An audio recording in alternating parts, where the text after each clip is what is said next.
Welcome to another episode of our live stream, My Journey to the Trinity. Hope you're doing good, having a good evening or morning or day, wherever you are. I know there's a picture that I wanted to share with you guys. Oh no. I thought I just took a picture. It didn't come out.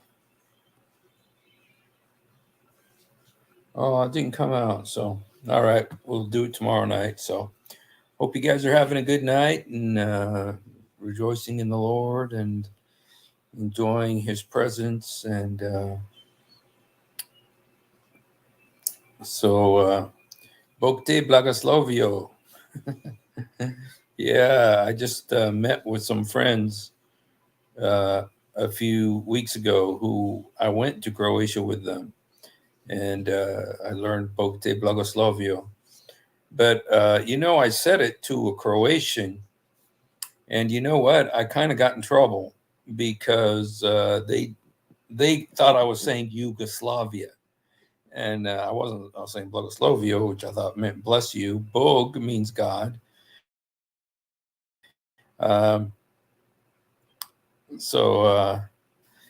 Anyway, but it was hello, God bless you. Oh, RSS, are you Muslim? If you're Muslim, come on. I'm going to put an invitation here for you, RSS. Love to have you come on and we could talk about it. Why don't you come on? Let's talk about.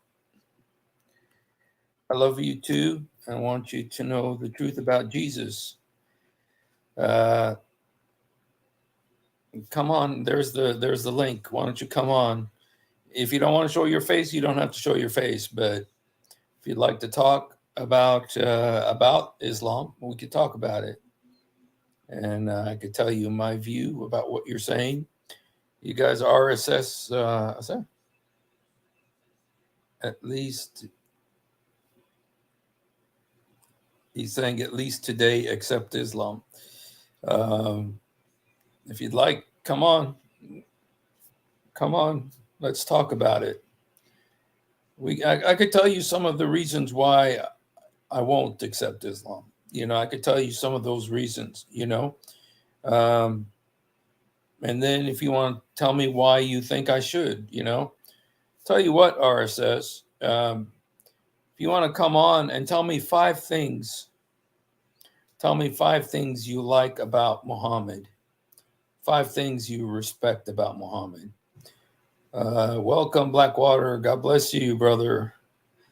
Welcome, Lotus Wolf. God bless you. But RSS wants. RSS is RSS. Are you ostrich? RSS. So looks like ostrich is here, you guys. So is RSS ostrich? I could tell you. I could tell you lots of reasons why I won't accept Islam. Never. Oh, okay, so RSS is ostrich. Okay, you guys. So RSS did a little trick there and put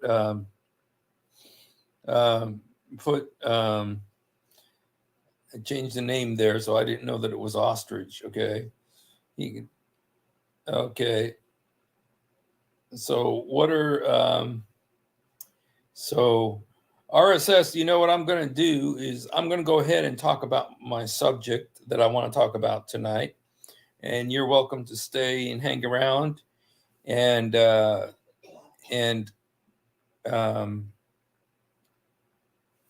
welcome to hang out.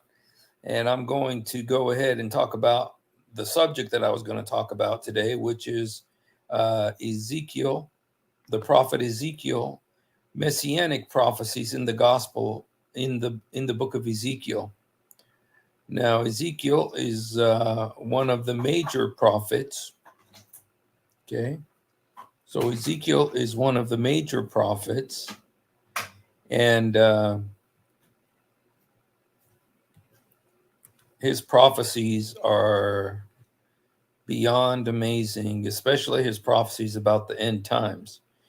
And, a lot of what's happening right now in Israel and the Holy Land and the Russia connection and the Iran connection. Ezekiel predicted all this. Ezekiel predicted everything that's going on right now with a weak American president. All of these things Ezekiel predicted. And so I'm going to go ahead and just go ahead and talk about this particular subject before I bring RSS on. If RSS wants to hang out, we're going to go ahead and I don't want to forfeit our subject tonight. And there's one thing that the other day I kind of felt guilty because I talked so much about Isaiah. I love Isaiah. I love Daniel. I love Zechariah. I love those 3 books of the Bible. This is the amazing thing about the Bible is that the Bible was written over a 1,500-year period. From the first writer, Moses, down to the last one, possibly John, the Apostle John, 40 different writers on 4 different continents. On 3 different continents, 4 different writers on 3 different continents in over a 1,500-year period wrote the Bible, and yet their books are in perfect agreement with each other. And, that's one of the testimonies that this can only have been done by God. Only God could have written the Bible. And only God could have, because when you look, over 1,000 years, 1,500 years. What was 1,500 years ago from our time? That was 1,500 years ago. Just think about it. 1,500 years ago, they had the Byzantine Empire was still around. 1,500 years, it was before Muhammad's time.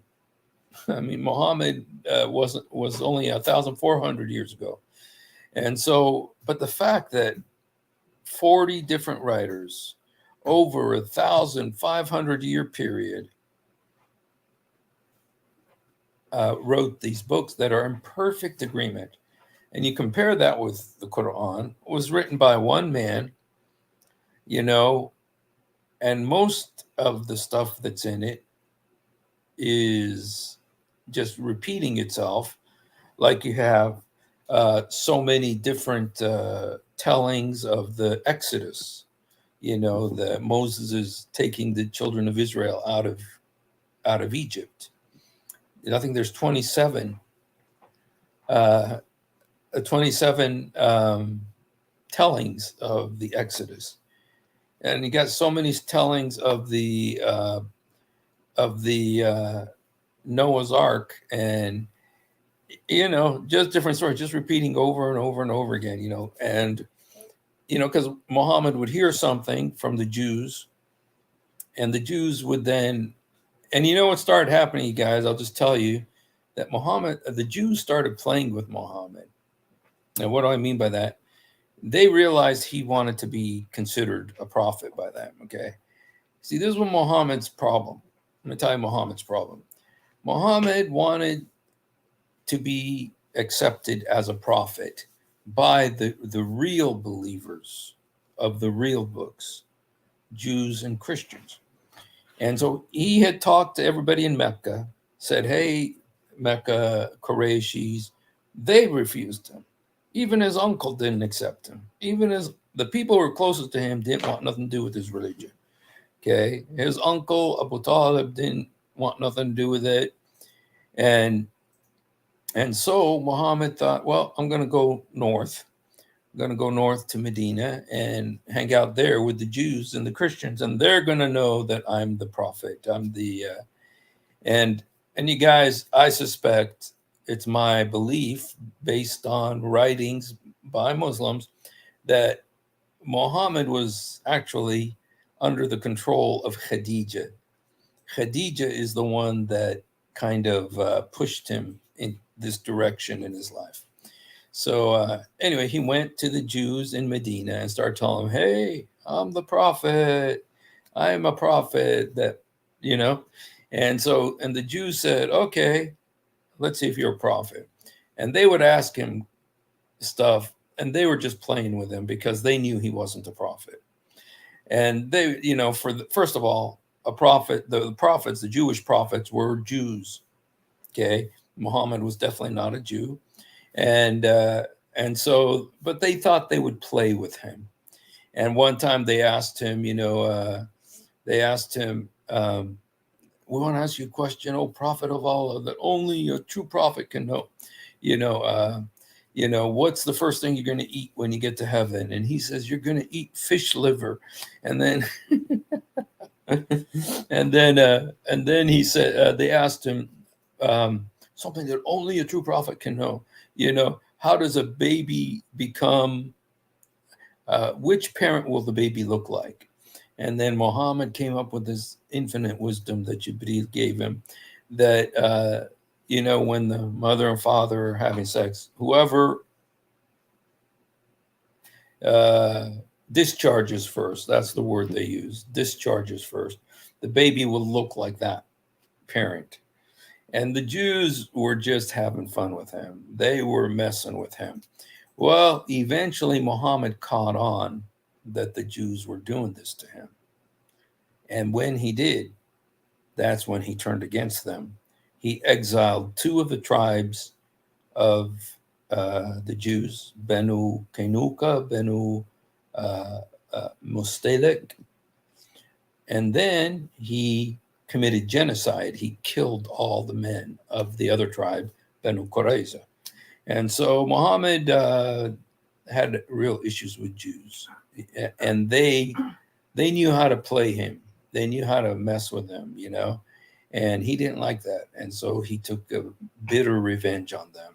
And to this day, Muhammad's words are being used to persecute the Jews. There's a hadith that says the end time will not come until a Jew, the Jews will, the trees will say, "Hey, Muslim, there's a Jew behind me, come kill him." And there's a rock, and the rock will say, "Hey, Muslim, there's a Jew behind me, come kill him." So even the rocks and the trees are going to talk. Muhammad has talking rocks and trees. And so anyway, that was Muhammad. And so, but the Bible, over 1,500 years, and no contradictions, perfectly preserved, God's word, and not just according to the scholars, but according to the Quran itself. 15 times the Quran says that the Bible is perfectly preserved. 15 times. And so at least 15 times. But compare that with the Quran, so full of contradictions. And so, all right. Well, today, like I said, one of the things that I love Isaiah, I love Zechariah, and I talk so much about the prophecies in those books, because there's so many there's like over 360 prophecies in the Old Testament about Jesus. There's prophecies about where he would be born. Micah said he would be born in Bethlehem. The fact that he would be God and man. That's Isaiah says, "Behold, unto us a son is born. His name will be Wonderful Counselor, the Mighty God." The fact that he would be born of a virgin 700 years before he was born.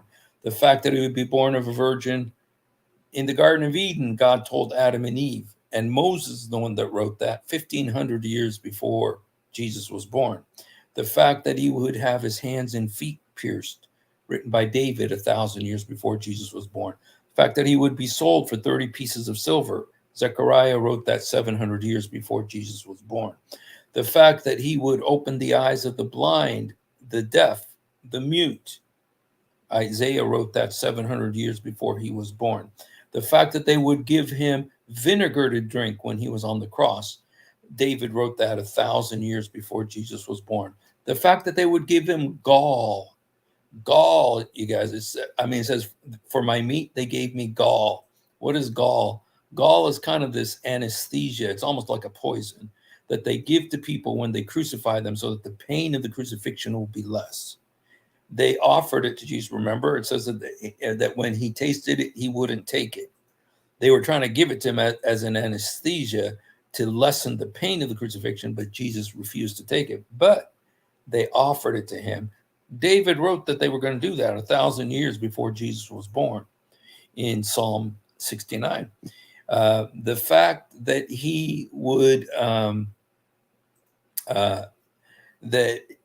his bones would be separated. His bones would be separated.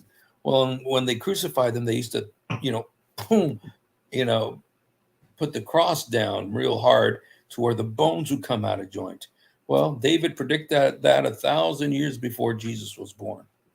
Okay, the fact that he would be rejected, that was written 1,000 years. It says the stone that the builders have rejected has become the chief cornerstone. Psalm, that's written in the book of Psalms. The fact that he would be God, Psalm 110, David said, the Lord said to my Lord, sit at my right hand until I make your enemies your footstool. All of these prophecies, that he would come from, that he would be the son of Abraham, a descendant of Abraham, that he would be a descendant of Isaac, the chosen son, not Ishmael, the rejected son. The fact that he would be the son of David, all of this was written, that he would come through the tribe of Judah, that he would be a king, that he would be a shepherd, that he would be the good shepherd, that he would rise from the dead after 3 days. Hosea said that. He says, after 3 days, I'll be raised to life. It's in Hosea. The fact that he would go to Egypt and come back from Egypt. The fact that he'd be born in Bethlehem. The fact that he'd live in Nazareth. The fact that he would die in Jerusalem. The fact that he'd come back to life. The fact that he would ascend to heaven and be Lord of Lords and King of Kings. All of this was written 1,000 years, 1,500 years, 700 years, 600 years, 500 years before Jesus was born. The fact that he would ride into Jerusalem riding on a donkey, written 600 years before he was born by the prophet Zechariah. Okay, the day he would ride into Jerusalem riding on a donkey was written about 500 years before he was born by the prophet Daniel. All of these prophecies written before, and Muhammad wanted to say, oh, wait a minute, that's about me. He wanted to take some of that glory that belongs to Jesus and say it's his. That's why he says that I'm the prophet that Moses, that says, it says that Moses said, a God will raise up for you a prophet like me. Well, that prophecy was already fulfilled. That prophecy was already fulfilled. It was already fulfilled because, Peter, on the day of Pentecost, said Jesus was the prophet like Moses that Moses predicted. Jesus is the prophet like Moses that Moses predicted. And he was supposed to be a Jew, and Muhammad definitely wasn't a Jew, because Moses said, from among your brothers. And Jesus was a Jew. And so that prophecy has already been fulfilled. The next thing I expect is Muhammad is going to say he was born in Bethlehem. I expect Muhammad's going to say he was born in Bethlehem too, because he wanted to take the glory of Jesus and say it belonged to him. Jesus said, many will come in my name, claiming to be the Christ and false prophets. So amazing prophecies. The absolute scientific proof that Jesus is God, because nobody else could have written those prophecies and fulfilled them. The chances of somebody fulfilling 8 of those prophecies, 8, you got to build a 2-foot wall around all of Texas, fill it all the way up with quarters. Take one quarter, stand outside of Texas, and take one single quarter and put like a black mark, like put like a black mark on the quarter, and then throw it way deep into Texas, maybe in Dallas or Fort Worth or somewhere. And then take somebody in a helicopter and parachute him into Texas with blindfolders on. And he has to bend down and pick up one of the quarters. He has to pick up exactly the one with the black mark on it.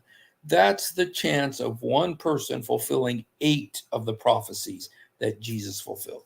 Now, to fulfill the prophecies he fulfilled, the hundreds and hundreds that he did fulfill, is beyond mathematical. There's not enough atoms in the universe to equate the probability. It's absolutely impossible. Why? Because this is something that God did. And Jesus fulfilled hundreds of prophecies, not 8. And you in the book of Matthew, you see 46 of the prophecies that he fulfilled. 46 of the prophecies he fulfilled, which is, you guys, it's scientific proof that Jesus Christ is the Messiah and that he is God. That's scientific proof. But, the probabilities, they actually did research on the probabilities of one man fulfilling these prophecies. When you look at and we're talking, you can't even, that they said, that when you're getting into the probabilities of one man fulfilling all these prophecies, there's not enough atoms in the universe. Not enough atoms in the universe to equate this for the possibility of one man fulfilling all these prophecies. The book of Matthew is a miracle, you guys, and not just the book of Matthew, the whole Bible, but the book of Matthew, which has 46 of these prophecies.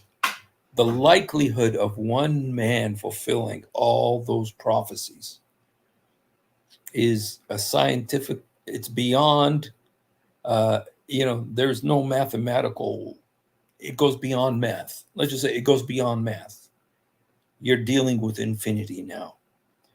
And then Muhammad comes along 600 years later and says, no, it's about me. You expect him to say that he was born in Bethlehem, it's because there's a prophecy about it, and because he wanted to take Jesus's glory. He wanted to have some of Jesus's glory, which is a typical Antichrist thing to do. So anyway, so because I love, Elias, prophets prophesy. Tell me a prophecy that Muhammad said that fulfilled. Tell me a prophecy. Muhammad made one prophecy. Muhammad made one prophecy that I'll give him credit that was fulfilled. Muhammad said in the Quran that if he misrepresented Allah, Allah said he's going to take him by the right hand and cut his aorta.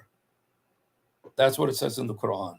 And Muhammad said that this was going to happen to a false prophet. Well, that's the way Muhammad died. Before he died, he was telling Aisha over and over again, I feel like my aorta is being cut.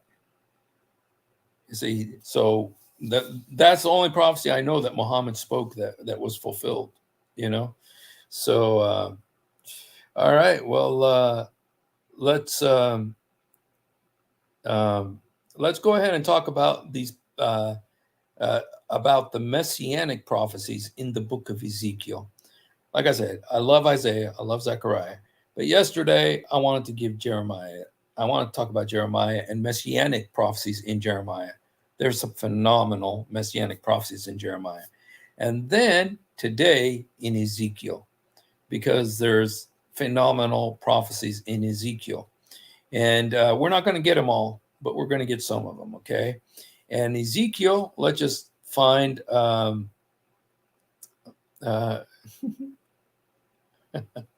Yes. Let me just show you. Let's just tell you a little bit about Ezekiel. Ezekiel's a very interesting prophet. He is one of the few prophets who was actually a priest as well. Okay. He was actually a priest, and there's not many of those prophets who were priests also. Okay, Ezekiel uh, is the author of the book of Ezekiel.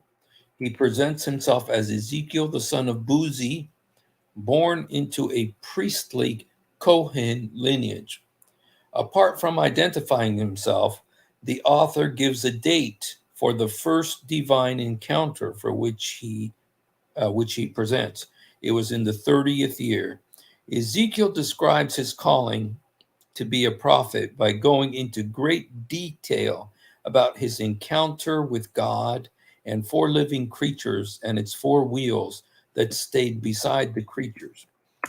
According to the Bible, Ezekiel and his wife, and you guys, if we're going to, we're going to have to talk about the wife of Ezekiel.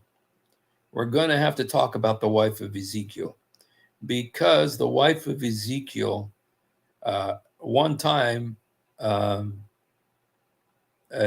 God is talking about the wife of Ezekiel, and she's called Mahmad, which means beloved, Mahmad.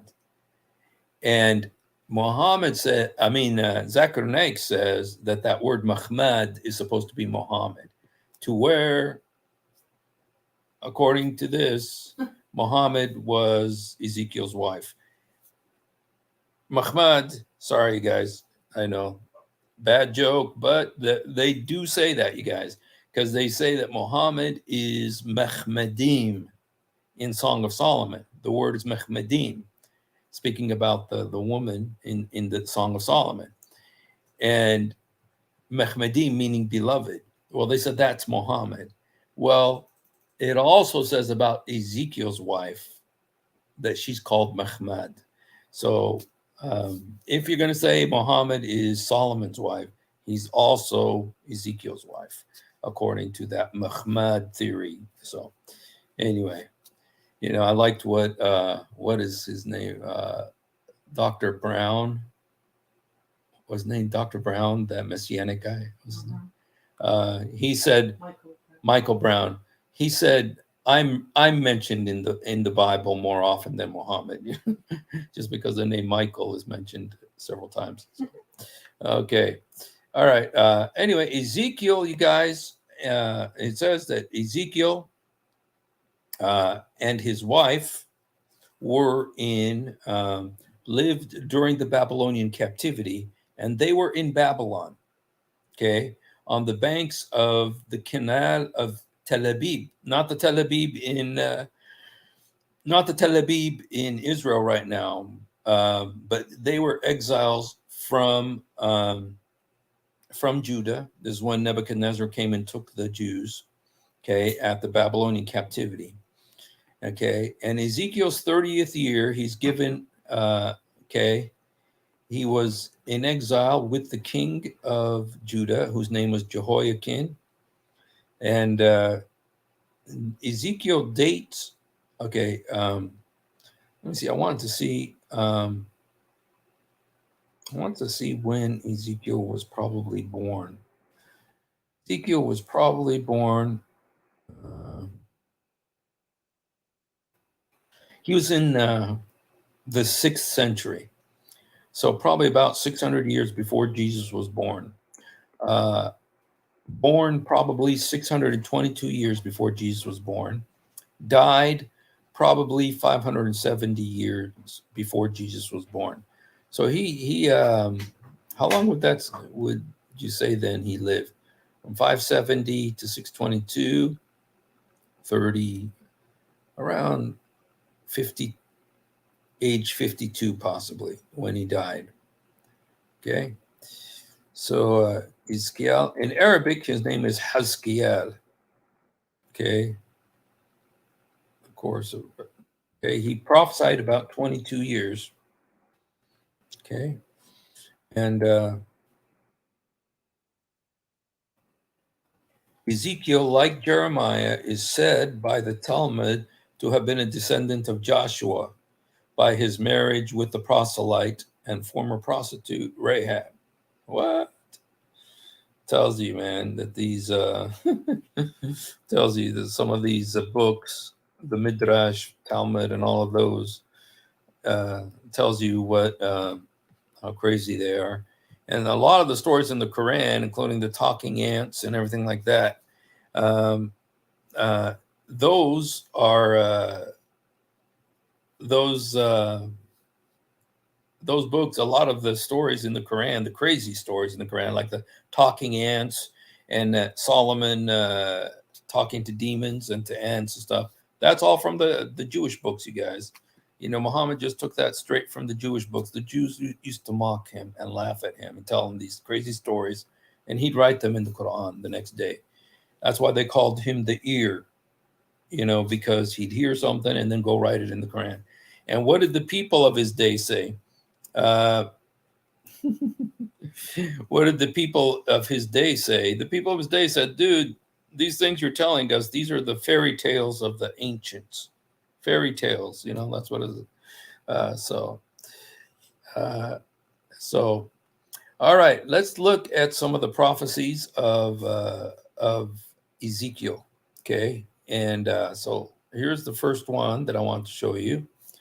This one, okay, now this is actually worth going to actually showing you the actual passage from the book of Ezekiel. Okay.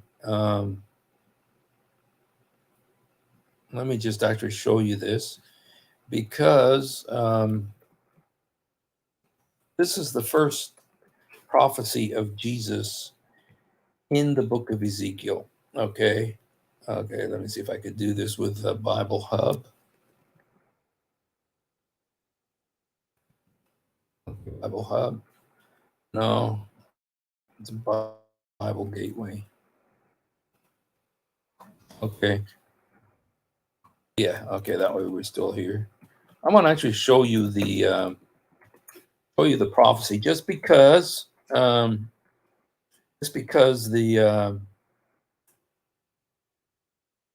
this is very similar to the vision of John in the book of Revelation. Okay. Now this is look at the beginning of it. It says, in my 30th year, in the 4th month of the 5th day, I was among the exiles.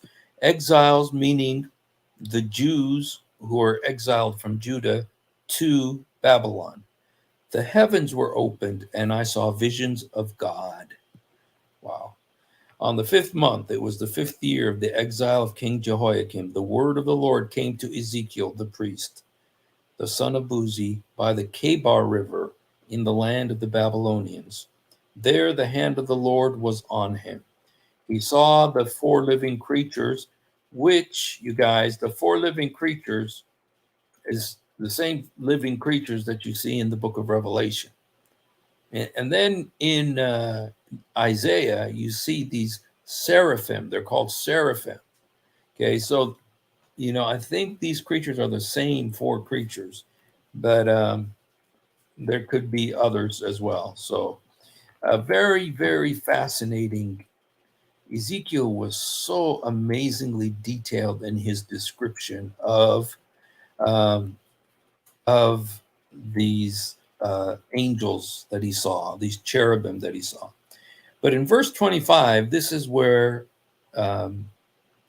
you see a vision of Jesus. And there came a voice from above the vault over their heads, that's over these creatures, as they stood with lowered wings.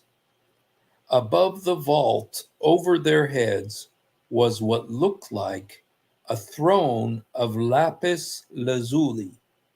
Okay, he's talking about the throne that was. I just thought, well, you know what? I've never heard of lapis lazuli. I mean, I've read about it here in the book of Isaiah, but I never I never bought a lapis lazuli ring, um, but I did get a picture for you of what lapis lazuli looks like. So let me see if I have it here.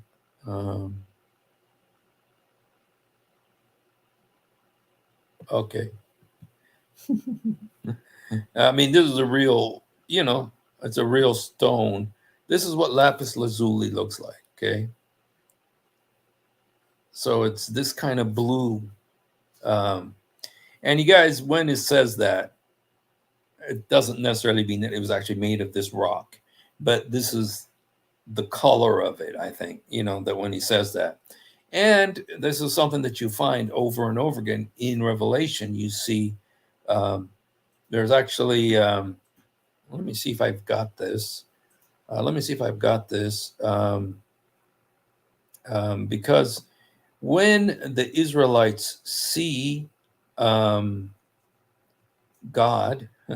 the throne of God, okay, it says an interesting thing. Let me see if I have it here. Screenshot. Oh, okay. What's interesting is that they say that there was a sapphire. And they said that there was like a sapphire. This was in. Let me just get. I can get this real quick, you guys. Let me just get this for you real quick. Okay, cancel. Let me just get this for you real quick. It's actually in the book of Exodus. Okay. Okay.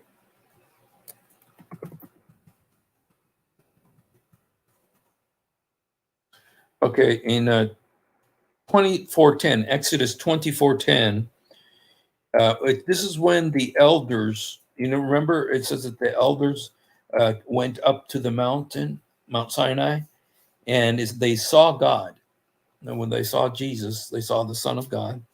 They saw the God of Israel. Under his feet was something like a pavement made of lapis lazuli, as bright blue as the sky. Okay, so there again, there's a pavement before the throne of God that is lapis lazuli. It's bright blue. Okay, as bright blue as the sky. So so Ezekiel's not the only one who saw this, talks about this rock, the lapis lazuli. And then if you go to Revelation, it also describes the pavement before the throne as like a sapphire, blue like a sapphire. So so this is a consistent theme throughout the Bible, is when they see God, the throne of God, this blue color. They talk about this blue color. Okay. So anyway, this is Ezekiel here. And there came a voice from above the vault, and they stood with lowered wings, and the vault over their heads was what looked like a throne of lapis lazuli, and high above on the throne was a figure like that of a man.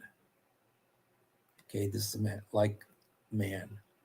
Okay, I saw that from what appeared to be his waist up, he looked like glowing metal, as if full of fire. Remember what John said when he saw Jesus? That he talked about the burnished brass. He talked about the shining sun, and here Ezekiel looked like glowing metal. Interesting, they say glowing metal. It makes me want to go to Revelation chapter 1 and look at what John said when he saw Jesus. Okay, okay, okay, okay, okay. Seven churches. Okay, it says, and in the midst of the seven candlesticks was one like the Son of Man. This is another big thing in Ezekiel, you guys. Son of Man. Let me just, I want to do this real quick because I think this is the biggest prophecy of Jesus in Ezekiel. Um, is how many times he is called Son of Man. Okay. In Ezekiel, the phrase Son of Man is used 94 times. 94 times. It talks about God, when he addresses Ezekiel, calls him Son of Man. Well, we know that that was the most common title Jesus used about himself. When he spoke about himself, more than anything, he called himself Son of Man. Okay. He did call himself Son of God too, but more often he called himself Son of Man to show that he had taken on human nature. But he was human nature fused with the divine nature, because the Son of Man, in reference to the Messiah, is about a divine person, someone who is God. But I think it's very significant that the phrase Son of Man is used in the book of Ezekiel 94 times. And most of those by far, I mean, we're talking like 78 of them, is about Ezekiel, where God is talking to Ezekiel and he addresses him Son of Man. Now, he did not address Isaiah that way. He did not address Daniel that way. He did not address Zechariah that way. But he addresses Ezekiel that way. I mean, so I think that that's a very significant prophecy there of Jesus, the Son of Man. So that's the prophet Ezekiel, you guys. First time is in Ezekiel 2:1, and Ezekiel says, talking about the Lord, and he said unto me, Son of man, stand upon your feet, and I will speak unto you. He said unto me, Son of man, I will send you to the children of Israel, to a rebellious nation that hath rebelled against me. They and their fathers have transgressed against me, even to this very day. And you, Son of man, don't be afraid of it. So over and over and over and over and over again, God calls him Son of Man. So there's one prophecy about Jesus in the book of, okay, let me just read to you again. I was going to read to you what it says in Revelation. It says, this is what John said about Jesus when he saw him. And in the midst of the seven candlesticks, one like unto the Son of Man. That's what John says. Clothed with a garment down to his foot, and girt about the chest with a golden girdle. Okay, so he had a golden, covering on his chest. His hair and his head were white like wool, as white as snow, and his eyes were flames of fire, and his feet like unto fine brass, as if it had been burned in a furnace. Okay, with his voice as the sound of many waters. And the thing about his feet that I find interesting is that it's fine brass that was burned in a furnace. Again, what did Ezekiel say? Metal, like metal that had been burned metal. Okay, let's look at what Ezekiel said again. A glowing metal. Okay, I saw that form, what appeared to be his waist up. He looked like glowing metal, as if full of fire. And that from there down, he looked like fire, and brilliant light surrounded him, like the appearance of a rainbow in the clouds on a rainy day. So was the radiance around him. This was the appearance of the likeness of the glory of the Lord. When I saw it, I fell face down, and I heard the voice of one speaking. So here Ezekiel is seeing God, the Son. He's seeing Jesus the same way John saw Jesus, and Isaiah saw Jesus, and the sons of Israel who went up with Moses when they saw Jesus. So, so this is the first prophecy. I mean, there's more, but these are just some of the ones that I want to show you from the prophet Ezekiel. Okay. And, you know, this right here is also, it's important to say that this is the Son of God before he incarnated, before he became a man. Okay. This was before he became a man. Okay. Like Isaiah saw him before he became a man. Okay. And, you know, but, so, all right. So that's one of the prophecies in Ezekiel about Jesus. Okay, let's look. Lapis lazuli. Okay, here's something else. Okay, guys. Above. Okay, this is. I read this to you already.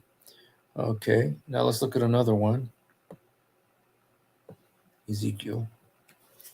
It says.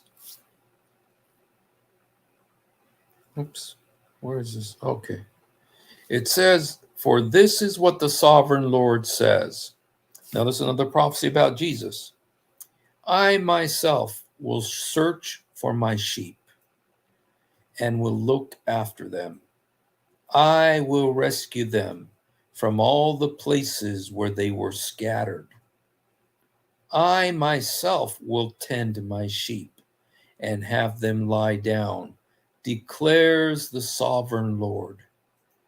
I will search for the lost and bring back the strays. I will bind up the injured and strengthen the weak. I will place over them one shepherd, my servant David, and he will tend them. He will tend them and be their shepherd. I, the Lord, will be their God, and my servant David will be prince among them. I, the Lord, have spoken. So here you have God the Father speaking about God the Son. And this is one, or actually two, of four times in the book of Ezekiel where Jesus is called David. There's four times in the book of Ezekiel where Jesus, the Messiah, is called David. Why? Because he's the son of David. But it's very clear that this David is an eternal person. He's not the David of the Old Testament. He's an eternal person, the descendant of David, Jesus Christ. And four times, Ezekiel calls Jesus David. And what's interesting too is that Isaiah calls him David and Zechariah calls him David. So there's three different prophets that call Jesus David, and Jeremiah calls him David. Jeremiah, Ezekiel, and Zechariah. Those three prophets, is Jeremiah, Ezekiel, and Zechariah, all call Jesus David. So that was kind of like a moniker, like a name or title that they gave to the Messiah, that he was David, because he was called the son of David. He was a descendant of David. So here, two times, Ezekiel calls Jesus David. Okay. And there's more there. It's not just that. There's also that this David is my servant. So here the Father is speaking and he calls him my servant. Well, we know that in the book of Isaiah, there's what's called the servant songs. There's like 5 servant songs. And in Isaiah, Jesus is called my servant. In Isaiah, Jesus is called my servant. And here in Ezekiel, Jesus is called my servant David. Okay, so here are 2 more prophecies, and both times, you guys, Jesus is called my servant, which is a title of the Messiah in the book of Isaiah too. So, okay. So there's another prophecy about Jesus. Okay, let's look at another one here. Lapis lazuli. Okay. Oh, by the way, I just want to tell you some similarities between Ezekiel and Revelation. Okay. These are things that are similar between what Ezekiel and John both saw. Okay. John being the author of the book of Revelation. Okay. Sorry, guys. I got it. Okay. One is they both saw a rainbow. They both saw a rainbow, the sign, which is a sign of the covenant. Remember, of the Noahic covenant, when God made a covenant with Noah, what was the sign of that covenant? The sign of the covenant was the rainbow. Remember, with Abraham, what was the sign of the covenant with Abraham? It was circumcision. What was the sign of the covenant with Adam? The sign of the covenant with Adam was clothes, that they wore clothes. Okay, so each covenant God makes, there's a sign that goes with that covenant. Well, the covenant with Noah, the sign of it was a rainbow. And God said, I'll put my sign in the clouds. And it was the rainbow. Well, both Ezekiel and John see the rainbow. Okay. Both Ezekiel and John saw the blazing purity of God's presence. To Ezekiel, the dazzling brightness above. To John, the sea of glass. Okay, so they both saw this. Okay, both had a vision of lamps representing God's Spirit. Both of them had saw the Spirit of God as lamps. Remember, John saw the 7 lamps before the throne of God. Well, those 7 lamps represent the Holy Spirit. And it says the 7 spirits of God, but it's one Spirit, 7 attributes of the Spirit that you read about in Isaiah. Both saw 4 living creatures. Isaiah saw it. Ezekiel saw it, and so did John. And both of them see the faces, the face of a man, face of a lion, face of an eagle, face of an ox. So they all see these same faces. And so these 4 creatures, and you know what, you guys, I had a pastor say this once, that sometimes we think, oh, there's these ogres and these creatures with a bunch of faces and a bunch of eyes in front of the throne of God, and it's just like, weird and everything like that. But you guys, how beautiful is God? How beautiful is this world, even though it's fallen? How beautiful is this world? So do you think those creatures are going to be ugly? When some of them are cherubim. And what does God say about the cherubim? That's a different class of angel. There's the seraphim, there's the cherubim, and that Lucifer was a cherubim. Lucifer, before he fell, he was a cherubim. This is one of the highest levels of angels, was the cherubim. And it says he was perfect in beauty. So and don't think about these creatures like they're all these grotesque and like something from a Hollywood movie. No, they're beautiful, just like everything God made. And so, okay. Both were given a scroll to eat and then had to go prophesy. This is in Ezekiel 128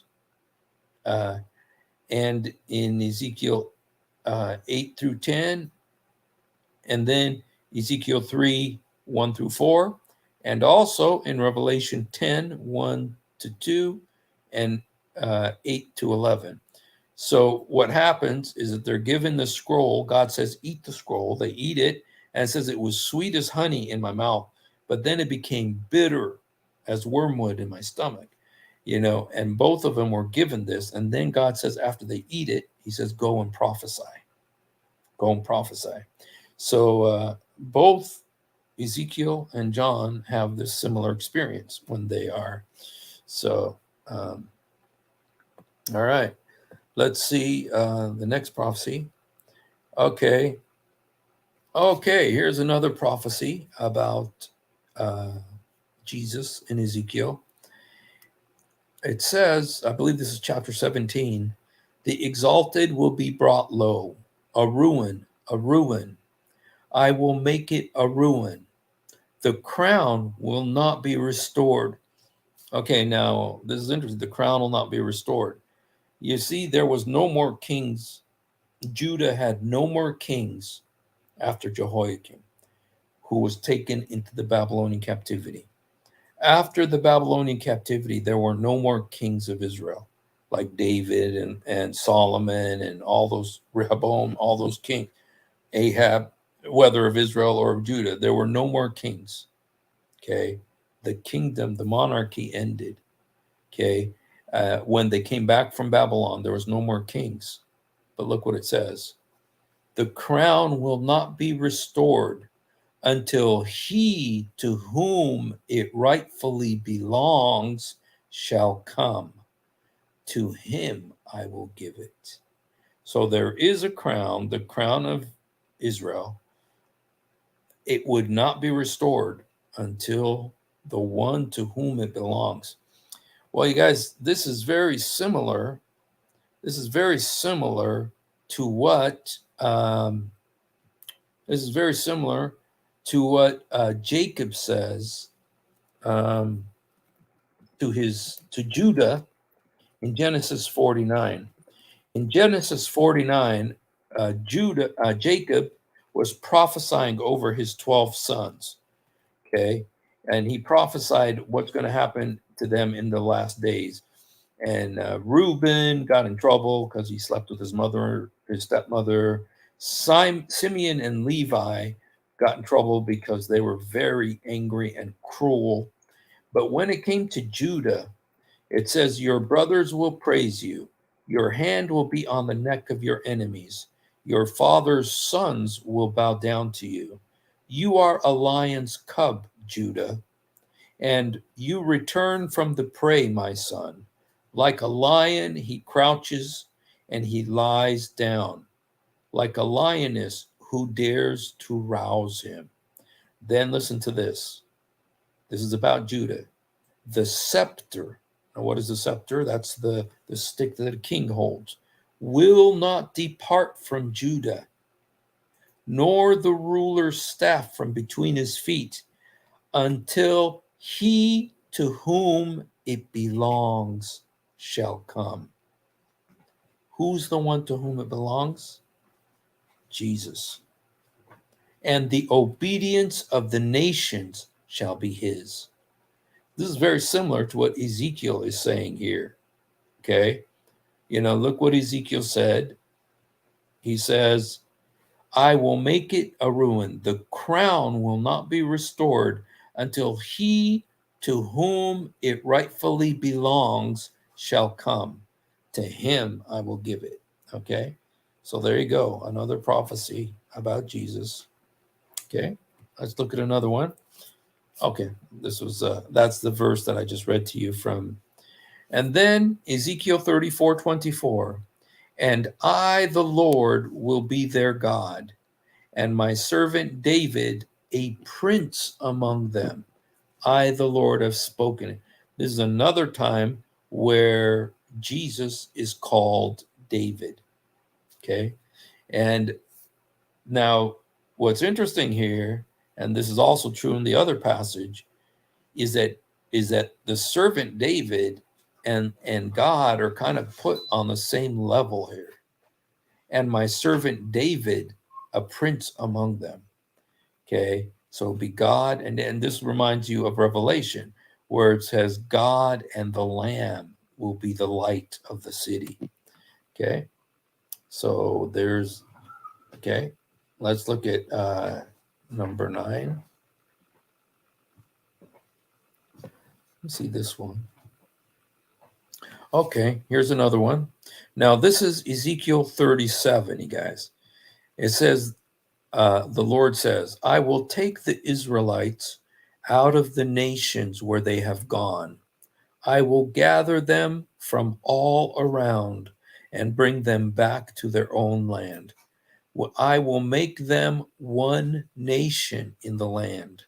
On the mountains of Israel, there will be one king over all of them, and they will never again be two nations or be divided into two kingdoms. They will no longer defile themselves with their idols and vile images, or with any of their offenses. I will save them from all their sinful backsliding. I will cleanse them. They will be my people. I will be their God. And again, here you have, it says, I will make them into one nation. There will be one king over all of them. That one king is Jesus again. Okay. And also, when it says, I will be their God, they will be my people, I will be their God. This is also similar to what Jesus says in Revelation 21, where he says, to him who overcomes, he will be my son and I will be his God. So, so again, there's another prophecy in Ezekiel. This is from Ezekiel 37, you guys. And Ezekiel 37 is very interesting because this is one of the most famous prophecies in the Bible. It's one of the most famous prophecies in the Bible. I'm going to sing you a very famous song that is based on this prophecy. See if you can guess which prophecy it is. It says, the knee bone's connected to the thigh bone's connected to the backbone's connected to the shoulder bones, and we all praise. What is that? Is that how the song goes? Let me see how that song goes. Okay. Let me see. Let me see if I can play that song for you.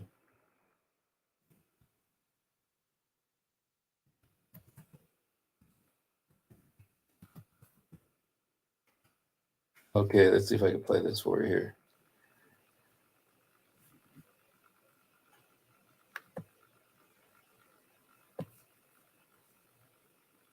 I don't know if this is I don't know if this is, sorry, let's get through this dumb ad. Okay.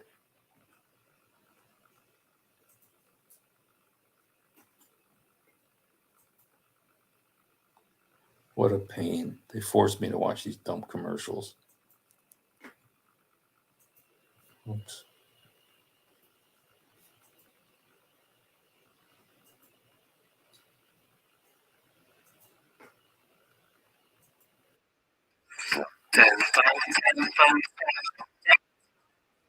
Oh, that's not it.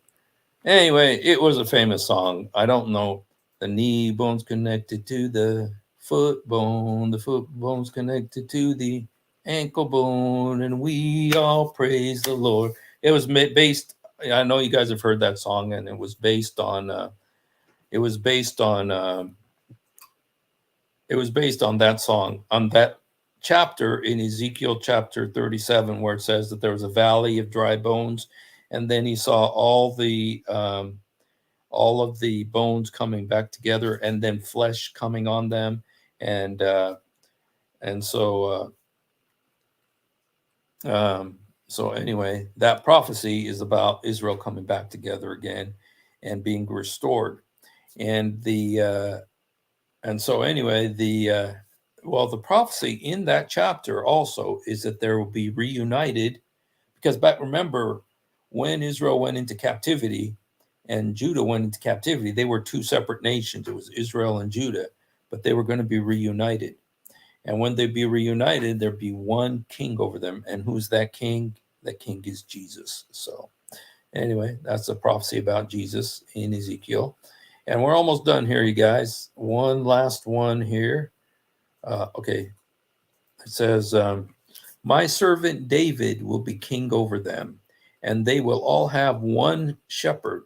They will follow my laws and be careful to keep my decrees. So here's another time, and then it says, and my servant David will be their prince forever. Okay, so he's both a servant, a shepherd, and a prince. That's Jesus in Ezekiel, and he's called David. Okay, again. So, all right, let's go also to the, I think I have one more, you guys. I think I have one more. Oh, maybe I don't. Let me see. Okay, no, this is from yesterday. This is from Jeremiah. Sorry. Okay. So anyway, there you have some prophecies. Okay. Did I read this one? Yes. Okay, so there you have prophecies in Ezekiel about the coming of Jesus. And you guys, there's so much more. If we really want to delve deep into this subject, there's so many prophecies about Jesus in the book of Ezekiel. But these are some. And one interesting thing about Ezekiel is that one thing interesting about Ezekiel is that he 4 times calls Jesus David. Okay, now Jeremiah does it too, and so does Zechariah, but Ezekiel does it 4 times, which just interesting that that's the main title he uses for Jesus, for the Messiah. So now I saw that Blackwater was here. Blackwater, bro, I don't know if you're still here, bro, but if you're here, let me just put the link so you can come on. You know, if you'd like to come on. Haven't talked to you in a while. Yes, Ezekiel has, you know, they used to say, you know, because of the wheel inside a wheel and stuff that Ezekiel saw. There was this wacko guy named Van Doniken back in the 70s, and he used to write books about UFOs and stuff like that. And he said that this Ezekiel vision was of UFOs, you know, the wheel within a wheel. And they really thought that. So God bless you, HT. Why? God bless you, blessed. The Lord bless you, HD. Are you? What? HT, what are you talking about, man? What are you talking about, HT? He was putting my name as goddess and worship you and this and that. I told him to do it, I'm gonna block you. Yeah. Kind of talking. HT, what's your problem, man? Is that a tribute to Creedence Clearwater Revival? Which one? Oh, Blackwater, keep on rolling, Mississippi Moon. That's not Creedence Clearwater Revival, my friends. That's the Doobie Brothers. So you know what? The Doobie Brothers had a song called "Jesus Is Just All Right," and you know, they weren't. I wouldn't call them a gospel band by any means. You know, I think they came up with their name Doobie Brothers because a doobie is a marijuana cigarette. And while they were smoking a marijuana cigarette, thinking about what's the name of this band, and they called it the Doobie Brothers. But yeah, they did have, but they had one song called Jesus is Just All Right. And you know, there's another famous Christian group called DC Talk, and they were awesome. And they did that song, Jesus is Just All Right. So, you know, not the best song in the world, but yeah, it was kind of like the tail end of the Jesus People movement that they came out. So, all right, you guys. Well, I just wanted to talk about Ezekiel tonight. I don't know if Blackwater, if you're here, bro, there's the link. Please come on. Love to see you. Haven't seen you in a while. And if there's any Muslims who would like to come on, also we welcome you. I'll put the link on here again. I know I came on a little bit late today. You know, I try to do these at 7 o'clock now on. Yeah, I like listening to the music. Okay. All right. Well, if we're not going to have anybody come on, then I think maybe we'll, you know, where did Elias go? Was Elias here or did she run? I mean, did he run away? You know, I know I saw Elias.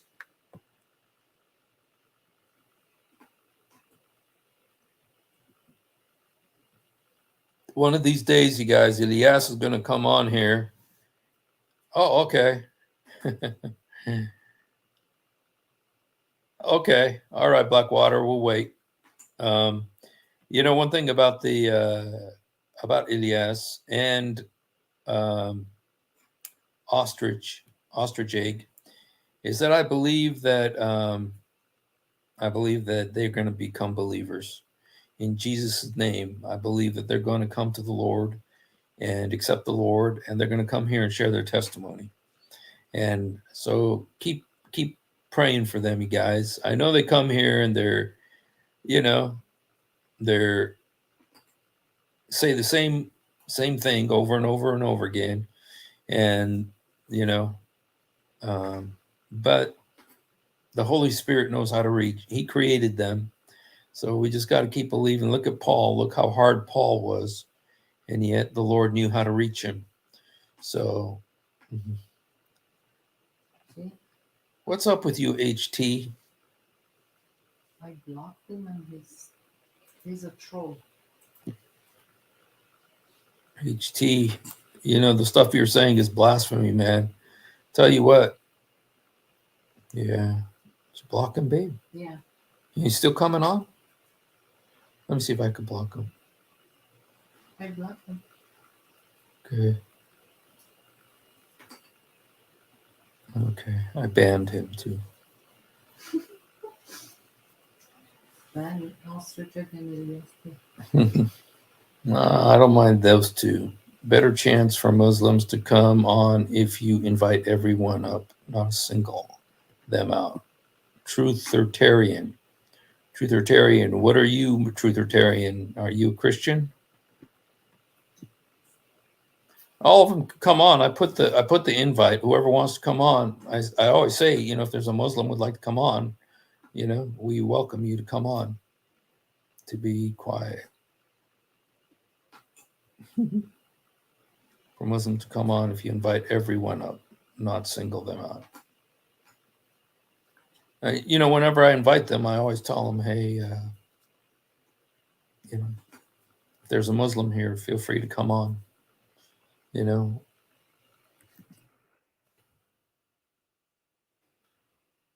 Okay. HT, I'm not sure who HT is, but what he says is heretical. And the word heretical has a H and a T in it. So, heretical troll. I don't know. Is that his name? Houston Euler. Welcome, Houston. Pray for them. That's right.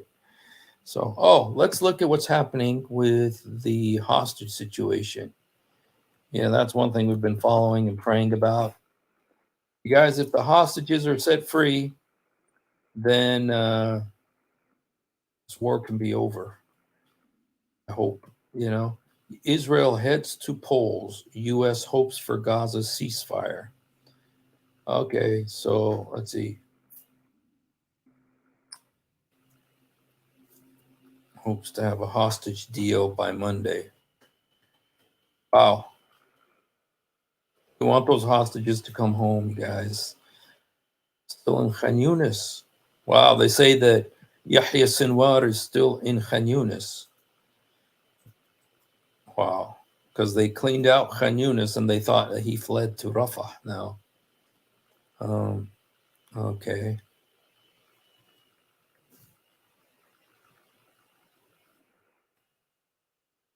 Okay. So, all right. Well, like I said, I've got friends in Rafah. So I really don't want to, I hope that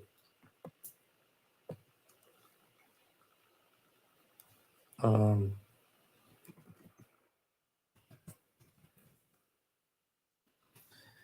really would love to see that not happen.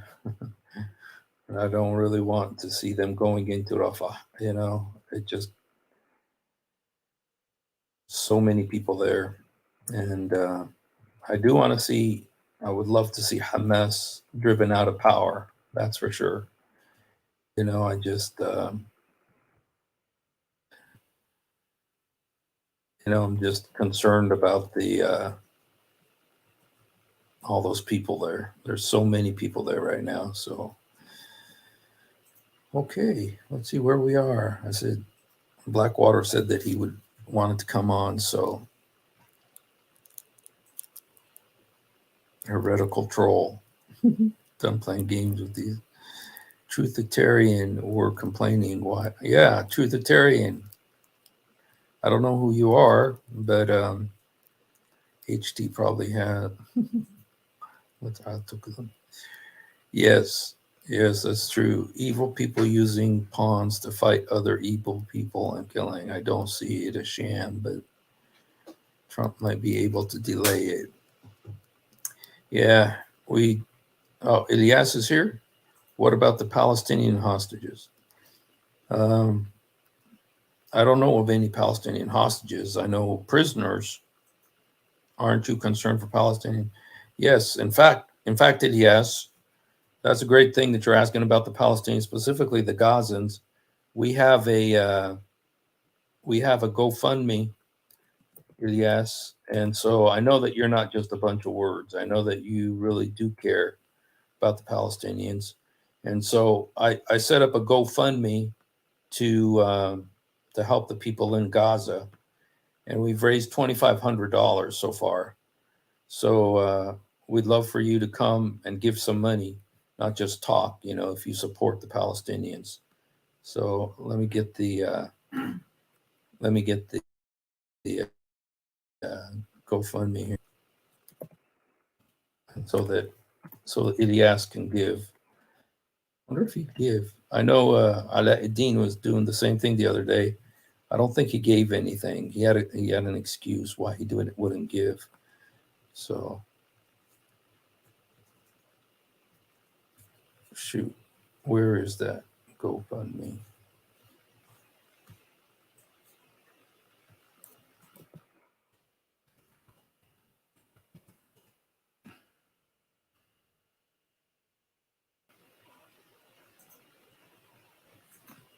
Okay. Uh, Oops. What happened? Okay. Sign in.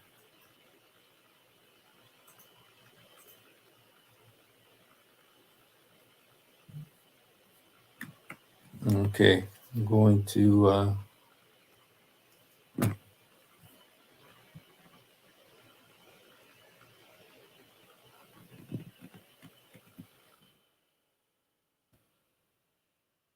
Okay.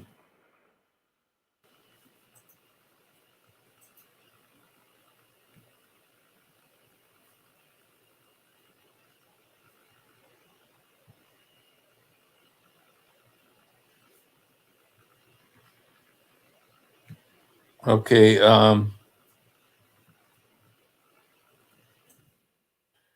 This is for.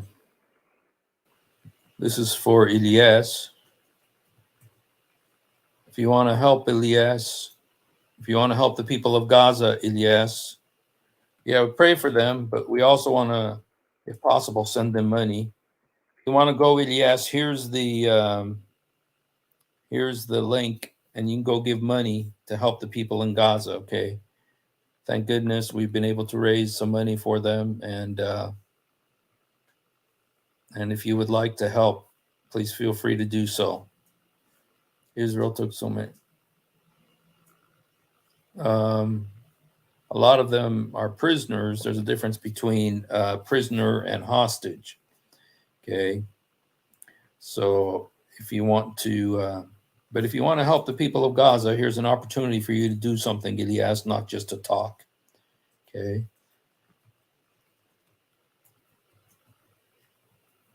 All right.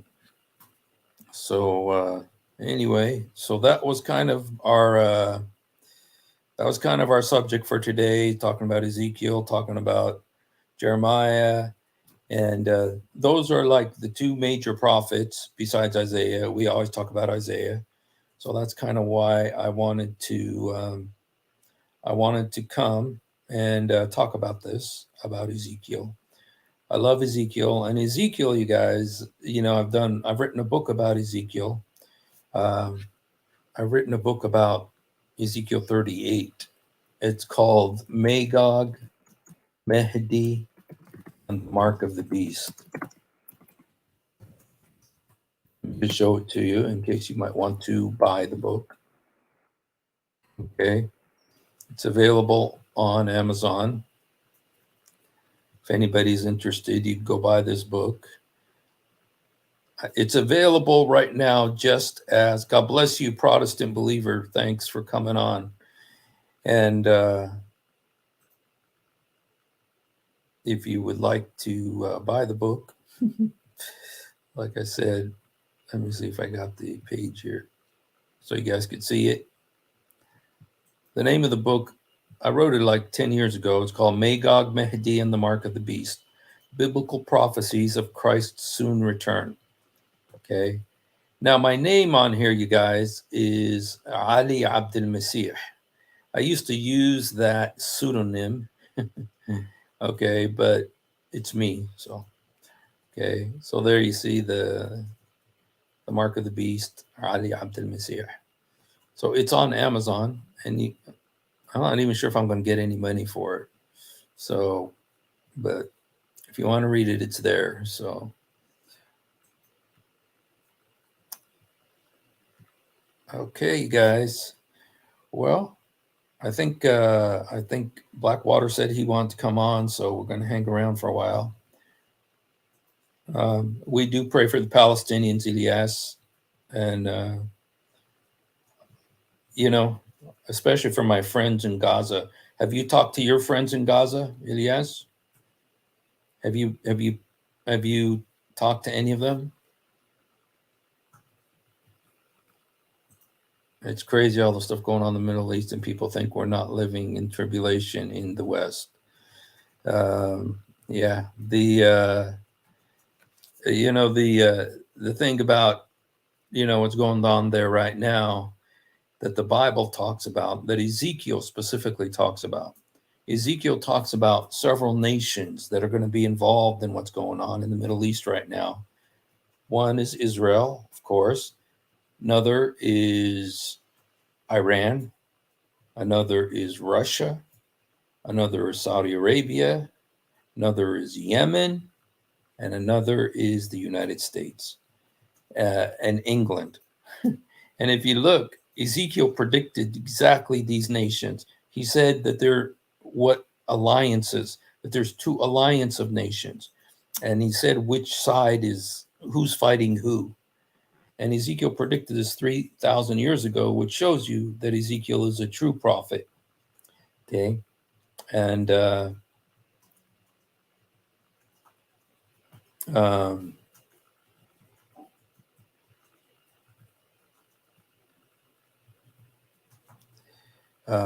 but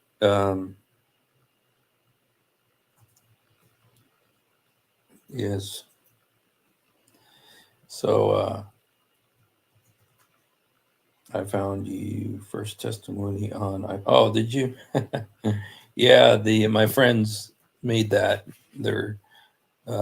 My friends, they had a connection to CBN, and they asked us to do our testimonies.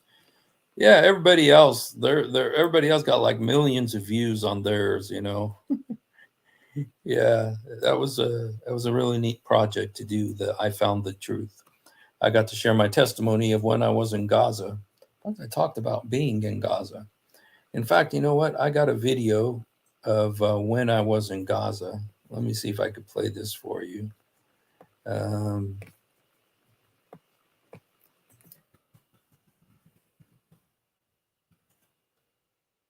Okay, here. This is when I was in Gaza. I was on my friend's TV show in okay, let me see if I could I was actually in Khan Yunis. I was actually in Khan Yunis doing a TV interview with a friend of mine. And so, let's see. I don't know if you can hear. How difficult It's calling from Khan Yunis, effort this is for the Israeli government to get these people out of here. I mean, it is, the one thing this is what we're expecting to happen, and it almost looks a little bit like it's happening probably more in Israel than I'm seeing it in Palestine, and that is that it's like a civil war on both sides. Steve, as both sides are having to confront their extremists. And that's a very interesting view to take there. Let's take a break. We'll come back and talk more with Steve Mashney, calling from the Gaza Strip. Yeah, that was a news program. A friend of mine, his name is Sam.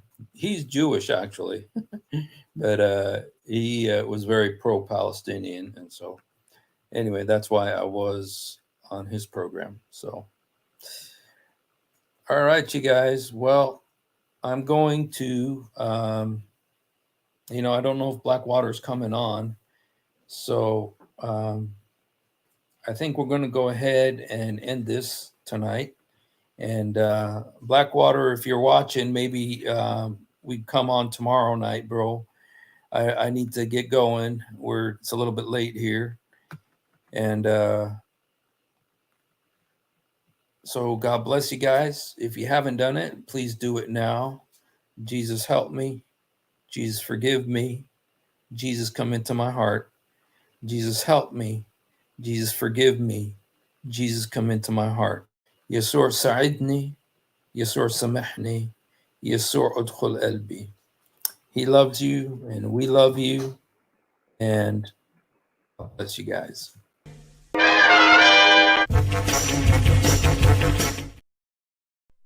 If you have ever wondered why dull apologists lie so much, it's because on a rare occasion that they tell the truth.